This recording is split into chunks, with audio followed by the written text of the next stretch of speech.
Okay, our second news story of the week, and it is pretty grim news. We've just been talking about how Creative Assembly has basically been forced to shutter Hyenas, the game it's been working on for several years now. The axe drops, a lot of people worried about their futures.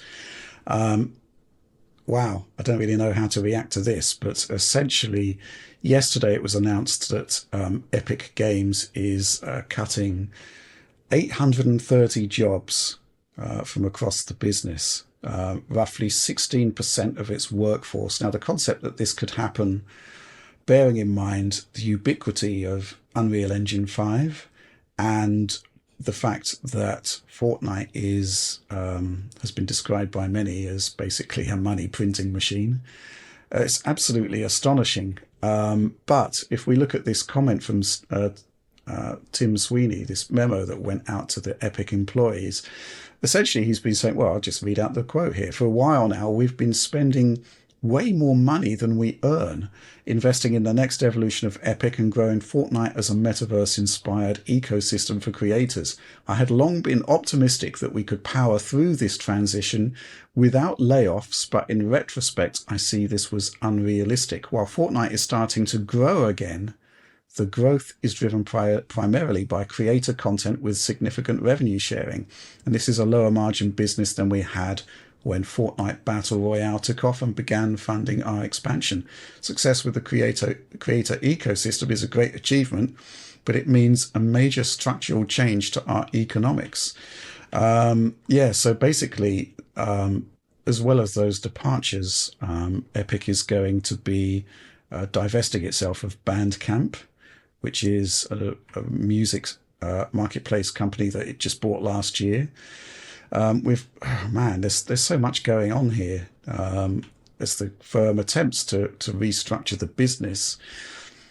Alex, what are your thoughts on this? I mean, obviously, this concept that Fortnite is a money-making, money printing machine, it seems to be possibly a misconception, or I don't know. It must still be making a huge amount of money, but if the concept that Epic are losing money, I think it obviously has limits about how much money it can print, but I still think it is almost like an infinite money hole to a certain degree. It's just a matter of how quickly. I think the fact that the Bandcamp thing, like you described, they acquired it and then almost immediately divesting it, tells you that it was like there was too much going on too quickly. So obviously your coffers have to be a certain level of filled to a certain degree. If you have to immediately divest from something that you just invested in, it shows that you maybe expanded too quickly. Mm-hmm. And I think that's what it reminds me of. Just you see it time and time again, happen with Embracer. Like immediately, I remember when we were talking about all the Embracer acquisitions back in the day, Rich was like, this seems like a little too quick. This seems like a little too much. And well, I was wondering, where did the money come from? Yeah, that's the thing. Is like for them, it was a big question mark. For Unreal and Epic, it was like, okay, we understand where the money could be coming from at least. But still, you can still always obviously overreach. It's a possible thing to do, especially with, I would say, modern market forces that almost encourage large companies like this to start investing into areas that are not necessarily their forte. Bandcamp is probably a good example of that.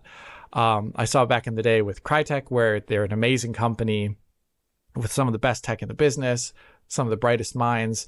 And then they started investing into things like, social media, crypto stuff. Yeah, Crycash. Which, obviously, I've been making jokes about paying you in Crycash for years now. Yes. That's what it reminds me of. Just like going out too far, investing into too many new studios too quickly. Crytek famously had they had like ones in Hungary, Ukraine, Turkey, probably Russia at some point that divested long before, obviously, the current war. All these things, So it reminds me a lot of that. And then they had to shrink a little bit. And I could see that happening here with Epic. And that's what happened. 16% of the company, almost 900 people is a huge amount of people. But I look at the layoffs, and beyond the ones for smaller teams that had obviously perhaps less profitability, I was really confused at Mediatonic, company which made Fall Guys, right? Mm-hmm. That was a huge game, massively successful. Obviously, there's the creativity there, and just they could obviously make something else like that, and they could keep supporting the game. I wonder why there was no future for those people at all. I don't understand them being cut at all. Actually, at all. I could understand divesting and maybe looking at less profitable areas, but why Mediatonic? I don't understand.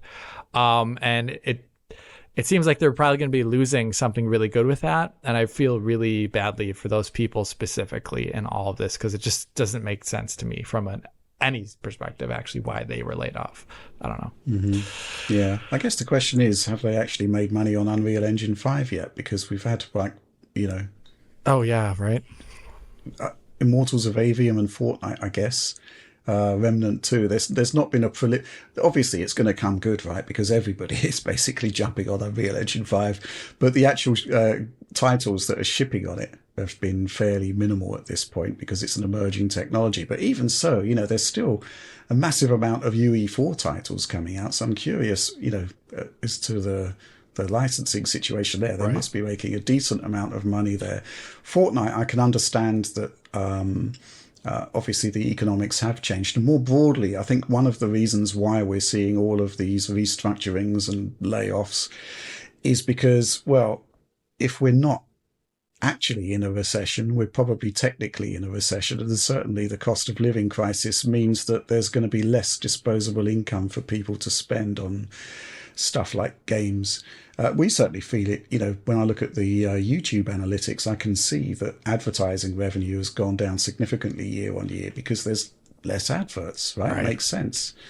But, when you're dealing with a company the size of Epic, and when you're seemingly investing and investing and investing, and then suddenly your revenue streams are diminishing rapidly, I guess that's why this is happening. I mean, it is grim, right? I mean, on the plus side, and I don't know if you can even consider it, considering so many people have basically lost their jobs.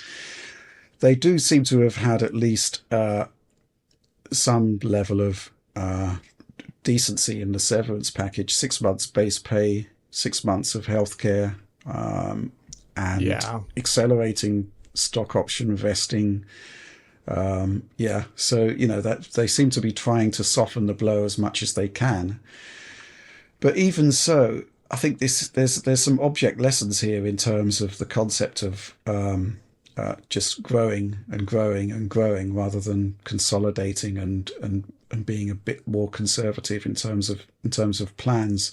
Seems to be that there's a lot of layoffs happening in the business, when at the same time the amount of money that the business is generating on a revenue basis is still staggeringly high. Right. Yeah. Have any thoughts on this one, Oliver? Well, I did a quick napkin math on this, and if you look at the number of people that they say was laid off and multiply the percentages there, you get a number of over 5,000 employees that were previously at Epic, like up until yesterday, I suppose. So that's a pretty colossal amount of people, even when you consider the vast amount of projects they're working on internally. It's still a bit hard to imagine that one of the biggest game-related companies in the world that operates the biggest game engine, that also arguably operates the biggest game, couldn't turn a profit off that business, right? And if the case is, hey, we grew too quickly in search of greener pastures, in search of more audience, I suppose that's an understandable problem, but it's still a little bit hard to contemplate in terms of the incredible success they've had. And the only thing I would be concerned about is I hope it doesn't derail at all their efforts on developing Unreal Engine 5, because I think that's going to be the bedrock of this generation. So I really hope that nothing there is affected, but obviously it's very unfortunate, any of the projects that were affected. Mm-hmm. Yeah, it does look as though, well, based on Tim Sweeney's comment, he's saying we're cutting costs without breaking development or on our core lines of business, so we can continue to focus on our ambitious plans. About 2/3 of the layoffs are in teams outside of core development. Some of our products and initiatives will land on schedule, and some may not ship when planned because they are under-resourced for the time being.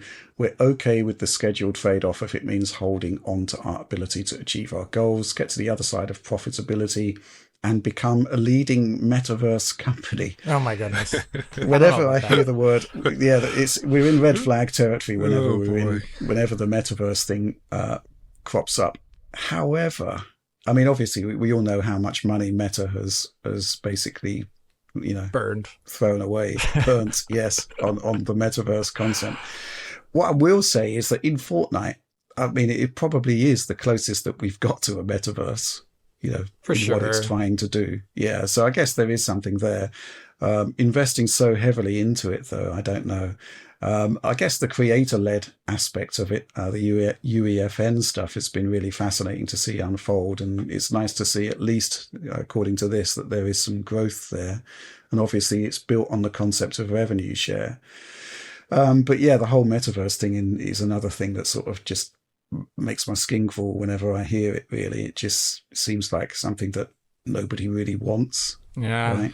A lot of buzzword, a lot of... I think EverQuest had a great metaverse in right? is my perspective. Or like Second Life. Whenever everyone talks about the metaverse, I always think about games that actually had like real people just dedicated to their entire existence. And those like older MMOs were they fit the bill 100%. Yeah. Fortnite, Roblox, they actually seem to be doing things that actually justify the metaverse angle. Yeah, whether it sort of justifies this sort of colossal investment and then inevitable problems later on down the road, I don't know.